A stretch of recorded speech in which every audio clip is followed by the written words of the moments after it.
Allahumma salli ala Sayyidina Muhammad wa ala ali Sayyidina Muhammad. Assalamu alaikum wa rahmatullahi wa barakatuh. And a very warm welcome to meditation and muraqabah. तारीख में कुछ लम्हात ऐसे होते हैं जो कलम बंद हो जाते हैं, और फिर कुछ हकीकतें ऐसी होती हैं जो पर्दों में छुपी रहती हैं। इन्हीं पोशीदा हकीकतों में एक ऐसी हस्ती भी है जिसकी मौजूदगी सदियों में गूंजती है, मगर वो खुद ज़माने की क़ैद में नहीं आती। अल्लाह का एक ऐसा बंदा जो न नसब से पहचाना जाता है न बादशाहत से, बल्कि एक ऐसे राज से जिसे वक्त भी अपने अंदर समो नहीं सकता। ये हैं हज़रत खिज़र अलैहिस्सलाम, वो शख्सियत जिनका तारुफ कुरान मजीद ने ताकत और इख्तियार के अलक़ाबात से नहीं बल्कि एक ख़ास रब्बानी इम्तियाज़ के साथ करवाया है। सूरतुल कहफ़, फ़वजदा अब्दम मिन इबादिना आतैनाहु रहमतम मिन इंदिना व अल्लमनाहु मिन लदुन्ना इल्मा। फिर उन्होंने हमारे बंदों में से एक बंदा पाया जिसे हमने अपने पास से रहमत अता फरमाई थी और उसे अपने पास से ख़ास इल्म सिखाया था। उन्हें न बादशाह कहा गया, न किसी कौम की तरफ खुले तौर पर भेजे गए नबी के तौर पर बयान किया गया, बल्कि हमारे बंदों में से एक बंदा कहा गया। एक ऐसा लक़ब जिसकी गहराई दुनियावी मर्तबों से कहीं ज़्यादा है, क्योंकि कभी कभी अल्लाह के सबसे करीब लोग ही मखलूक से सबसे ज़्यादा पोशीदा होते हैं। ज़ाहिर से आगे का इल्म हज़रत खिज़र अलैहिस्सलाम की सबसे बड़ी पहचान सिर्फ उनकी मौजूदगी नहीं बल्कि उनका इल्म है। ऐसा इल्म जो न किसी दरसगाह से हासिल किया गया, न रिवायत के ज़रिए मुंतकिल हुआ, बल्कि बराह रास्त अल्लाह की अता है। एक ख़ास फ़हम जिसे अक्सर इल्म गैब कहा जाता है, यानी वाक़यात के पीछे छुपी हुई हिकमत। जब एक जलीलुल क़द्र नबी हज़रत मूसा अलैहिस्सलाम को भी उनसे सीखने का हुक्म दिया गया तो उसमें एक गहरा पैगाम था कि हकीकत हमेशा वैसी नहीं होती जैसी नज़र आती है, और अल्लाह की हिकमत अक्सर ऐसे अंदाज में ज़ाहिर होती है जिसे इंसानी अक़ल फ़ौरन नहीं समझ सकती। एक कश्ती को नुकसान पहुंचाया गया मगर वो बचा ली गई। एक बच्चे की जान ली गई मगर वो दरअसल महफूज किया गया। एक दीवार को ठीक किया गया मगर कोई मुआवजा न लिया गया। हर अमल बज़ाहिर नाइंसाफ़ी लगता था, मगर उसके पीछे ऐसी रहमत थी जो बग़ैर इलाही बसीरत के नज़र नहीं आ सकती। वक्त से मावरा एक मौजूदगी सदियों से रिवायात में ऐसे वाक़यात बयान होते आए हैं, मुख्तसर, हैरान कुन और अक्सर नाकाबिल वज़ाहत। एक मुसाफिर जो मायूसी में गुम हो अचानक रहनुमाई पाले। एक तालिब जो उलझन में डूबा हो अचानक उस पर रोशनी खुल जाए, और फिर इसी तरह खामोशी से वो मददगार गायब हो जाए।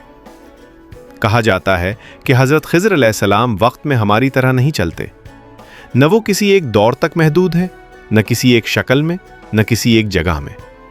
वो वहाँ ज़ाहिर होते हैं जहाँ उनकी ज़रूरत हो, और इसी वक्त जब अल्लाह का हुक्म हो। हर कोई उन्हें पहचान नहीं पाता, बल्कि हकीकत यह है कि अक्सर लोग कभी पहचान ही नहीं पाते, क्योंकि उनका किरदार पहचाना जाना नहीं बल्कि खिदमत करना है।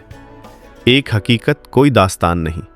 एक ऐसी दुनिया में जहां गैब को अक्सर अफसाना बना दिया जाता है, ये समझना ज़रूरी है ये कोई ख्याली कहानी नहीं है।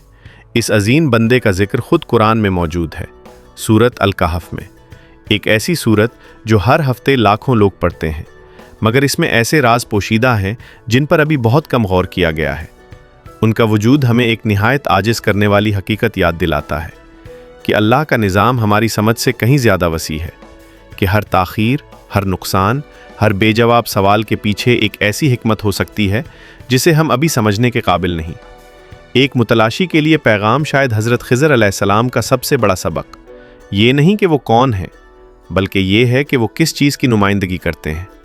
वो एक ऐसी दुनिया की नुमाइंदगी करते हैं जो नज़र से ओझल है, एक ऐसे इल्म की जो मंतिक से आगे है, एक ऐसी रहमत की जो आजमाइशों में छुपी होती है, और हर रूह के लिए एक सवाल छोड़ जाते हैं।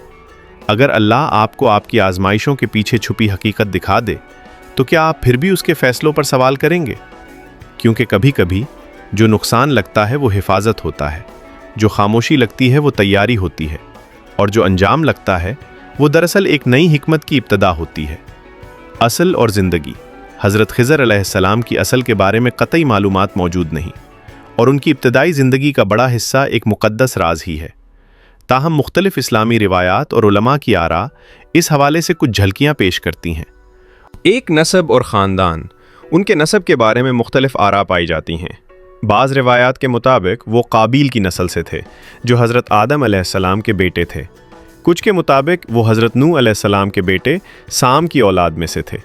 بعض علماء کے نزدیک وہ ذوالقرنین علیہ السلام کے رشتہ دار چچا زاد تھے اور روحانی سفر میں ان کے ساتھی بھی رہے۔ یہ مختلف آراء اس بات کی طرف اشارہ کرتی ہیں کہ اگرچہ ان کا درست نسب معلوم نہیں مگر ان کا تعلق قدیم اور معزز سلسلوں سے ہے۔ 2. نام الخضر۔ نبی کریم صلی اللہ علیہ وسلم نے ایک حدیث میں ان کے نام کی وضاحت فرمائی۔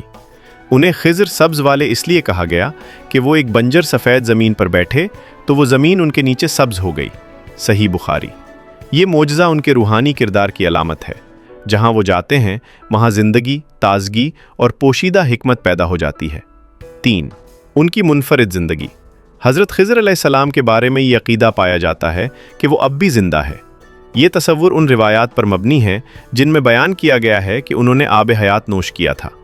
ذوالقرنین علیہ السلام کے ساتھ ایک سفر کے دوران جب وہ تاریکیوں میں پوشیدہ آب حیات کی تلاش میں تھے، حضرت خضر پہلے وہاں پہنچے اور انہوں نے اس میں سے پی لیا۔ اس کے نتیجے میں انہیں ایک ایسی مسلسل زندگی عطا ہوئی جو عام انسانوں جیسی نہیں۔ نہ وہ بڑھاپے کے تابع ہیں، نہ انہیں بقا کے لیے کھانے پینے کی ضرورت ہے، اور نہ ہی وہ وقت و مکان کی عام حدود میں مقید ہیں۔ ان کی زندگی کو بعض اوقات زندگی کی دوسری سطح کہا جاتا ہے، جو ہماری زندگی سے مختلف ہے مگر پھر بھی اللہ کی مخلوق اور اس کے حکم کے تحت ہے۔ 4. انسانی تاریخ میں موجودگی۔ بعض روایات کے مطابق حضرت خضر علیہ السلام حضرت آدم علیہ السلام کی تدفین کے وقت بھی موجود تھے، جو اس بات کی طرف اشارہ کرتا ہے کہ وہ انسانیت کے ابتدائی دور سے موجود ہیں۔ 5. پوشیدہ مگر فعال۔ اگرچہ وہ عام نگاہوں سے اوجھل ہیں مگر کہا جاتا ہے کہ وہ زمین پر چلتے پھرتے ہیں اور اللہ کے حکم سے ظاہر ہوتے ہیں، خاص طور پر ان لمحات میں جب کسی کو شدید ضرورت ہو یا کوئی دل سے سچا متلاشی ہو۔ دنیا میں ان کے کردار ایک الہی علم کے حامل۔ سورۃ الکہف میں حضرت موسیٰ علیہ السلام کو دی گئی تعلیمات اس بات کا ثبوت ہیں کہ ان کا علم ظاہری منطق سے بلند ہے۔ 2. انسانیت کے پوشیدہ مددگار۔ وہ خاموشی سے بغیر پہچانے گئے ضرورت مندوں کی مدد کرتے ہیں۔ 3. اولیاء کے رہنما۔ وہ اللہ کے دوستوں اولیاء کی روحانی تربیت کرتے ہیں۔ ان سے نسبت رکھنے والوں میں شامل ہیں عبد القادر جیلانی، جلال الدین رومی وغیرہ۔ 4. امید اور الہی قرب کی علامت۔ وہ اس بات کی علامت ہے کہ اللہ اپنے بندوں کو کبھی تنہا نہیں چھوڑتا۔ حضرت خضر علیہ السلام صرف ایک پراسرار ہستی نہیں بلکہ امید، رہنمائی اور اللہ سے گہرے تعلق کی ایک زندہ علامت ہے۔ ان کا وجود ہمیں یہ یقین دلاتا ہے کہ چاہے انسان کتنا ہی کھویا ہوا، ٹوٹا ہوا یا تنہا کیوں نہ محسوس کرے، اللہ کی مدد ایسے راستوں سے آ سکتی ہے جن کا ہم تصور بھی نہیں کر سکتے، اور کبھی کبھی وہ مدد حضرت خضر علیہ السلام کی صورت میں ہوتی ہے۔ خضر علیہ السلام۔ آخر دعوانا الحمدللہ رب العالمین۔ السلام علیکم ورحمۃ اللہ وبرکاتہ۔